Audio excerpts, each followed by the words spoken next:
Welcome. My name is Judy Crawford, and I'm a longtime member of the League of Women Voters of Martha's Vineyard, and I'll be your host for this program. Thank you for joining us today.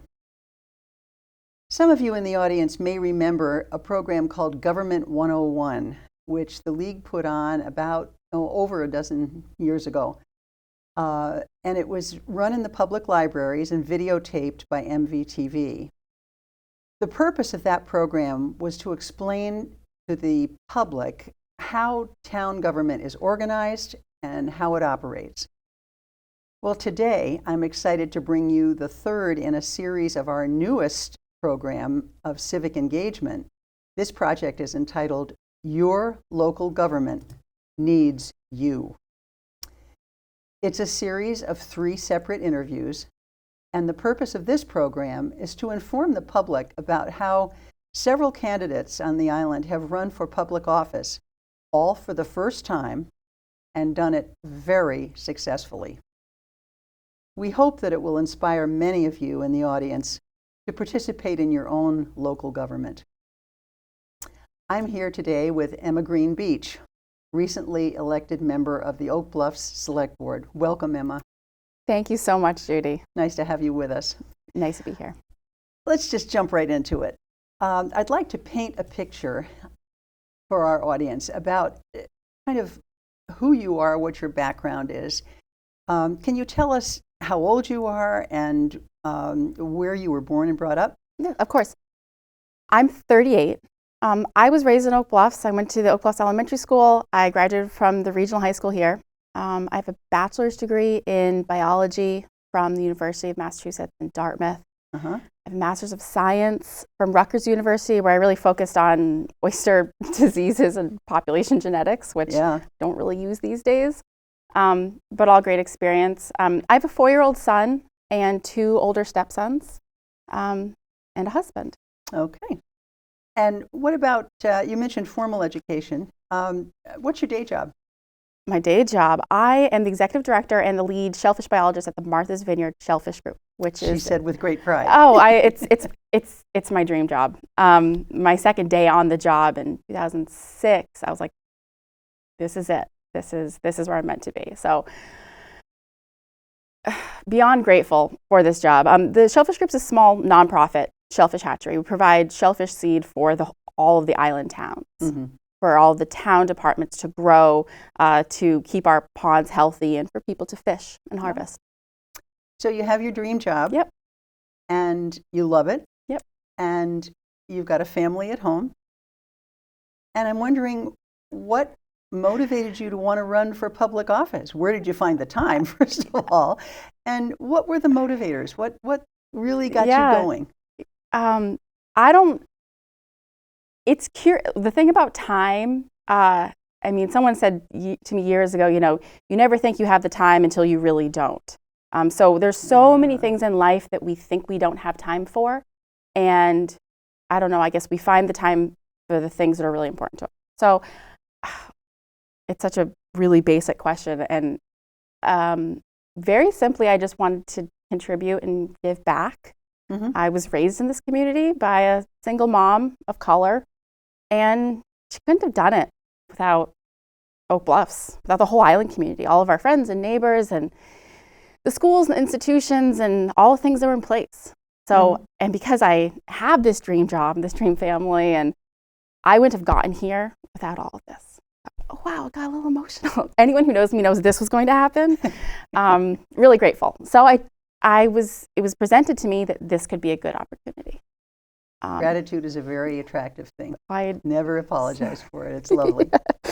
One of the things that stops people from running for office often is the big bugaboo of money. And I want to talk a little bit about money so that people have an idea what it actually costs to run for these various offices. And in the first couple of interviews that we had, people were running for committees, and so it didn't cost as much. But you jumped right into select board. And the select board is a much more scrutinized job. The meetings are on TV. It's a big deal. You are making decisions for your town that are permanent and that take a lot of input from the town. You have to know a lot about the town. And I'm just wondering, how did you raise the money, and how much money, if you don't mind telling us, did it actually cost you to run?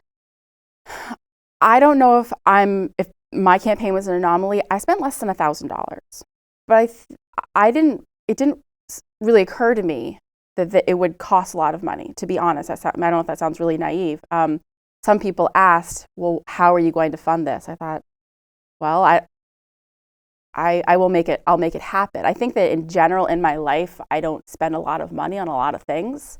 I don't go for flashy things. So I spent less than $1,000. The way that I went about it, partially because of the pandemic, partially because I didn't start my campaign, 8 months beforehand or anything like that, I wrote a letter about myself. Who I am, where I come from, what motivates me, why I want to help lead Oak Bluffs. And I sent it to a few people who, some that I knew were in my corner, and some that know me from other walks that I thought might be interested, and really went from there. And partially because of the pandemic, I wasn't knocking on doors. I didn't really feel responsible. I had palm cards printed with my face on it and a little bit about myself and how to get in touch with me, my email address. And so I was able to hand those out and gave those to friends to hand out with me. And so it was really mostly word of mouth. I had a few little Zoom meetings with a few people who had some advice and also maybe were active in their neighborhoods or their social circles. And that's really how it spread. I had a Facebook page, which of course is free. And I made my own signs out of wood because plastic free and reusable is really important to me. So that was really, it was never an option to go buy a whole bunch of plastic lawn signs. Yeah. So and the wood was all donated by a supporter. It's very interesting to me and very Vineyard that you and the other two people that were interviewed in this series all decided that because of their feeling about single-use plastics, that they were not going to buy signs. They were going to make their own signs. And all three of you did the same thing. And someday when I don't need them, they can be painted white again and I can hand them to somebody else. I love it. Yeah. They're heavy. Great idea. You talked a little bit about these little cards that you made up, which is seems like a kind of a unique way of doing things. I haven't heard that before. In pre-pandemic times, we used to have meet and greet sessions, and we'd get into people's homes and listen to someone like you speak for a little while, and then ask you some questions and kind of get an idea of who you were, and you could ask questions of the audience and get some input from the public. Yeah. But of course, with COVID, that doesn't exist. So how well do you think your cards actually work? Did you get feedback from people? Did they write you? I'm assuming you had an email at the bottom. I did. Did they email you or call you? I got a few emails, a lot of follows and shares from my Facebook page, which isn't for everybody, but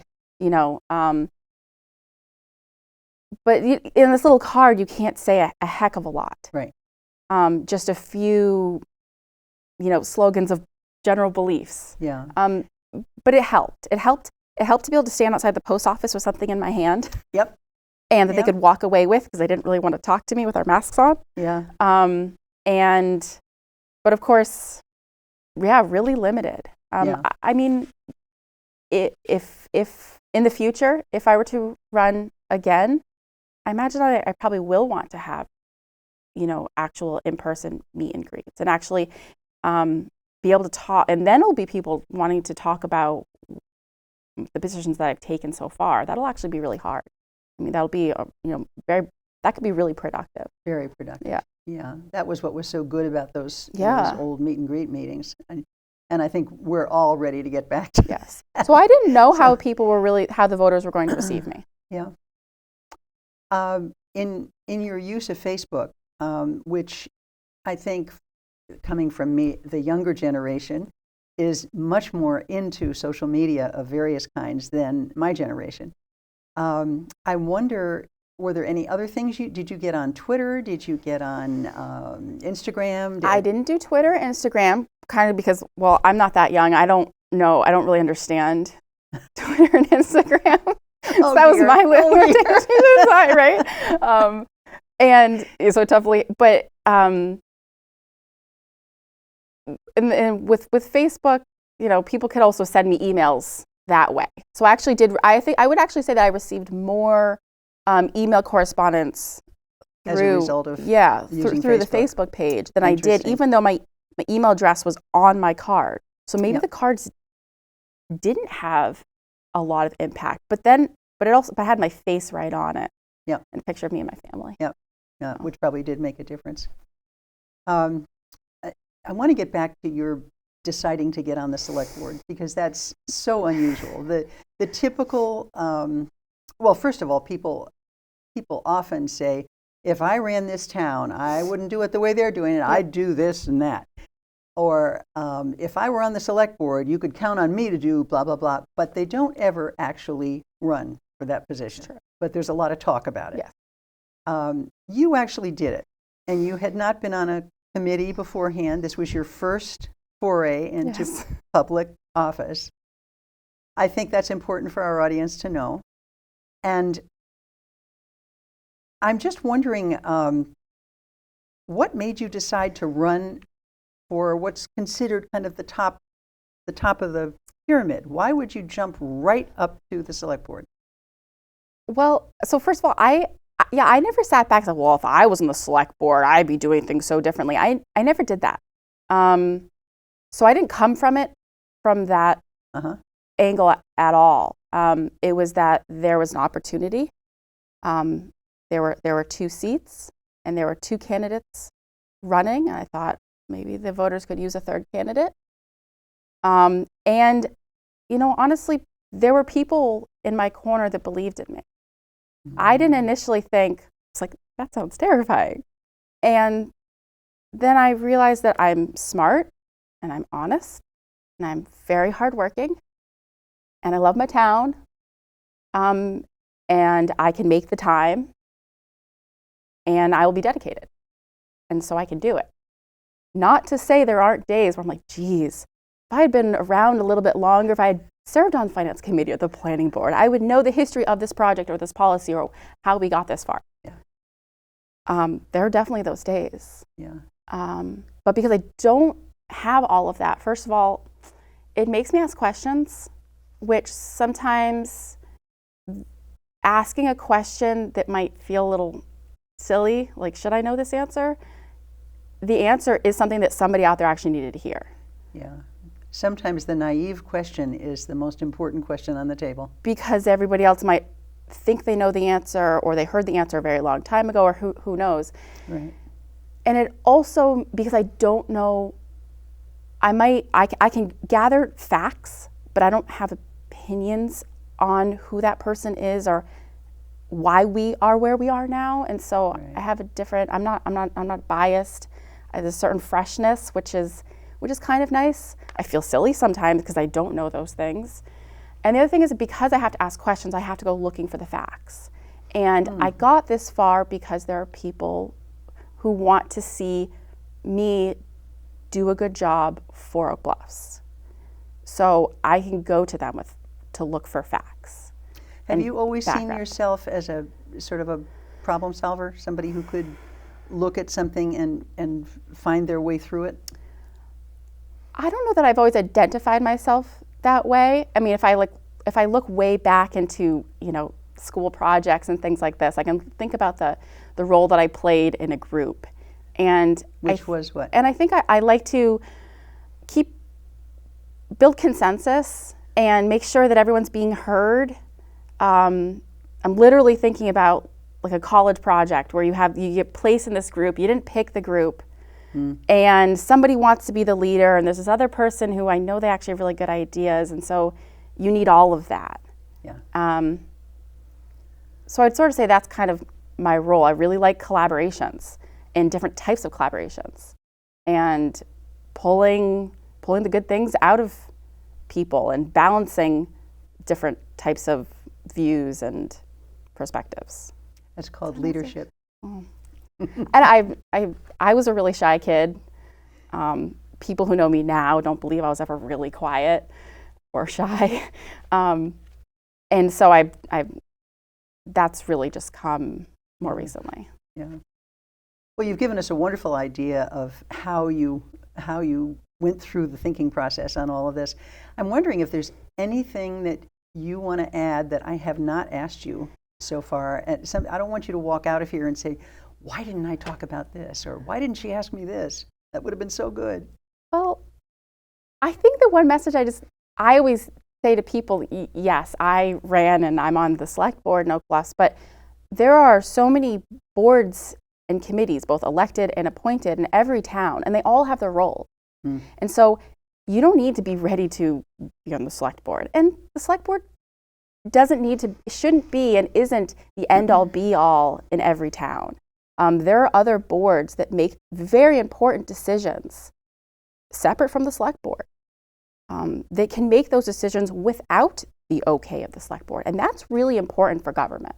That point. These other elected boards have a job to do that's different from this job of this other board or committee. So if somebody wants to contribute and give back and find the time and give the skills that they have, there's a board or committee that will fit them well.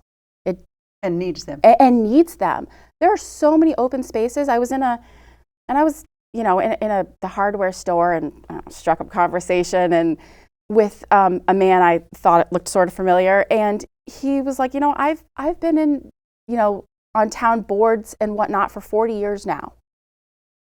I was in my 30s when I joined. Like, how come there aren't more people in their 30s and 40s when in my day? All the other people who are joining with me were that, what's going on? And there's a lot of things going on, but the point is that the people who have been in leadership and have been so engaged and contributed to our towns for so long, they also deserve the chance to take a rest if they want to, but they need to know that there are people coming up who also want to be engaged. So that's really, I guess, kind of why we're here is,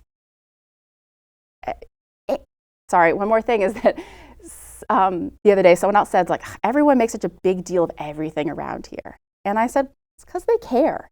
It's actually a really good thing. Everyone really cares about all these issues. And yes, we have so much social media and comment sections on the newspapers for people to chime in, but where we really need them to chime in is, on these elected and appointed boards. I could not have wrapped it up better myself. You did. It was perfect. And that's exactly why we're doing this program, to get people to think about running and think about it when they're young so they can give many years to this. So thank you for being so candid, and thank you for sharing all your experiences with us. And it was a delight to talk to you. Thank you for having me. You're very welcome. If you've enjoyed this interview at home watching with Emma Green Beach, please let your friends know so that they can view it on MVTV. And to view all of the interviews that we've had, all three, check mvtv.org on demand, channel 13, for multiple dates and times when the programs will run. Remember, this is a series of 3 interviews. The first was with Ben Robinson. Ben is a member of the planning board in Tisbury, and he's also a member of the Martha's Vineyard Commission. The second interview was with Tara Whiting, and Tara serves as the town clerk in West Tisbury. And our third interview was today with Emma Green Beach, member of the Oak Bluffs Select Board. I hope you'll tune in for all 3 of these interviews and let your friends know about them. On a more personal note, I've been following the national news lately, as I know many of you have, and there's a lot of talk about democracy. A lot of back and forth about this bill and that bill, and this policy and that policy. But honestly, it's our local politics that have the greatest impact on our lives. This is really where we make a difference. This is where the rubber hits the road. And this is where democracy begins. please consider running for office in your town. Check the League of Women Voters of Martha's Vineyard website for a complete listing of all the openings in all 6 towns this year. And then, most importantly, go to the polls and exercise your right to vote. Until then, stay safe, be well, and on behalf of the League of Women Voters of Martha's Vineyard, thank you for joining us today.